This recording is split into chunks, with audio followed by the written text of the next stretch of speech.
Le schizophrène, quand il se regarde dans une glace, il ne se voit pas. Il voit un grand espace blanc, un vide. Il ne se perçoit pas. Bonjour, bienvenue dans ma bibliothèque. Nous sommes à Montréal le 16 juin 2013 et mon nom est Bruno Lalonde. Aujourd'hui,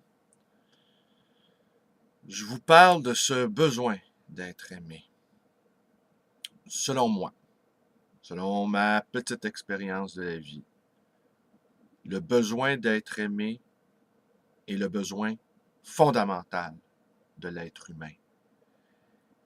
Et ce besoin appelle à la réciprocité. Nous sommes entourés de gens, beaucoup de gens, font l'apologie de l'amour désintéressé. Alors dites-moi comment ça se fait que tant de gens croient cette chose alors que nous vivons dans une société dure, cruelle et difficile. Normalement, avec cette apologie de l'amour désintéressé, nous devrions vivre dans un océan de félicité. Or, il n'en est rien. Depuis longtemps, j'ai récusé dans ma vie cette notion d'amour désintéressé. Oui, cela arrive, l'amour de parents pour leurs enfants, dans certains cas. Malheureusement, on peut observer à l'envi que beaucoup trop de parents ont un amour absolument intéressé pour leur progéniture, prolongement de leur propre amour narcissique. Et bien souvent, ils imposent à ces chérubins des visées, des ambitions contrariantes, qui ne vont pas dans le sens de la personnalité profonde de l'enfant. Je ne m'attarderai pas ici plus longtemps. Alors oui, moi, dans ma vie, à un moment donné, je me suis admis que mon besoin d'être aimé était indépassable. Que ce besoin d'être aimé était le socle de mon existence. Et qu'il ne me servait à rien de m'en dissimuler toute la quête et toutes les difficultés liées à cette quête. Je rencontre sans arrêt des gens. Et tout de suite, ce qui me frappe chez eux, c'est qu'également, eux aussi, ont ce besoin d'être aimés. Ayant reconnu ce besoin de base fondamental chez moi, je suis enclin tout de suite à le reconnaître chez l'autre et je n'en prends pas avantage. Je reconnais tout de suite cette fragilité chez l'autre qui est également la mienne.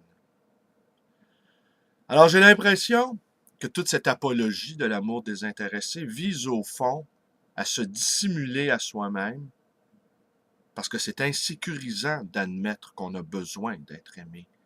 Eh bien, que ce refus-là d'admettre que c'est notre besoin le plus fondamental, eh bien, c'est une façon de se protéger. Également, l'apologie de l'amour de soi qu'on entend sans arrêt. Pour aimer les autres, il faut d'abord s'aimer soi-même. Je pense que l'amour de soi a ses limites, n'est-ce pas? Et je pense que de toujours rechercher cet amour de soi est une quête stérile. Parce que normalement, là, un adulte ne se fait pas trop d'illusions sur ce qu'il est.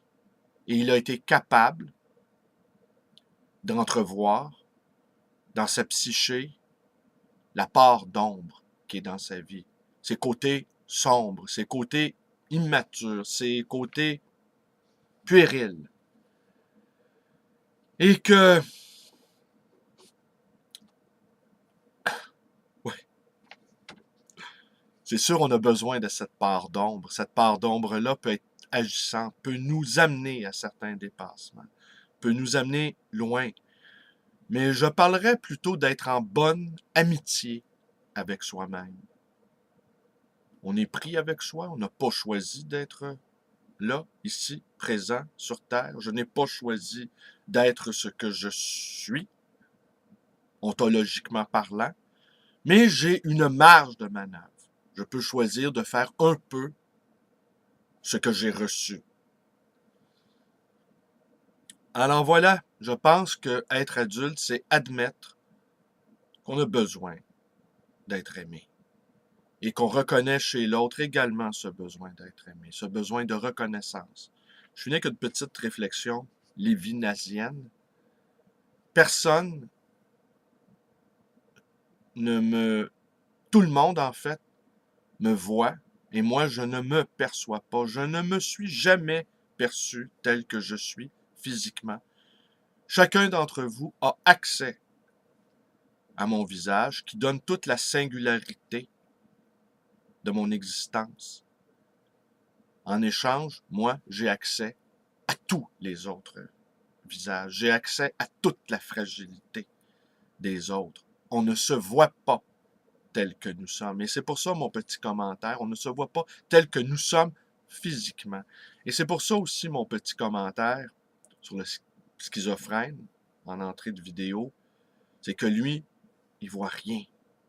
Alors, il n'est pas dans l'altérité, il n'est pas dans la relation. Il est retranché de lui-même et il est retranché également des autres. Alors, pour moi, il n'y a pas d'amour désintéressé.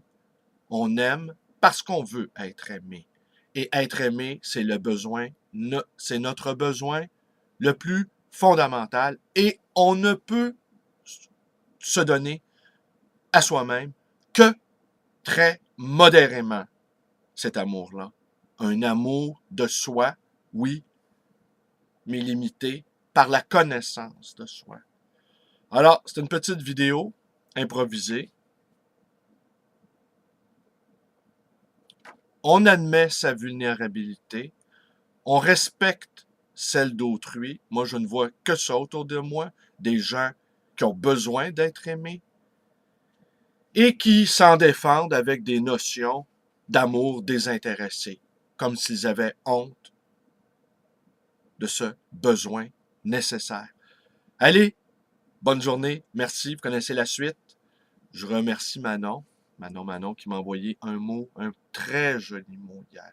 Merci Manon, on s'encourage, on est des battants, vous et moi. On revient de loin, on connaît le prix de la vie. Et je pense qu'on a réussi à se dépêtrer des conduites d'échec. On ne répète pas les mêmes conneries.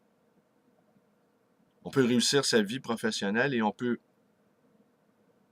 rater sa vie amoureuse en poursuivant des chimères qui ne mènent nulle part et aimant des gens qui n'en valent pas la peine ou qui ne reconnaissent pas chez nous ce besoin d'être aimé.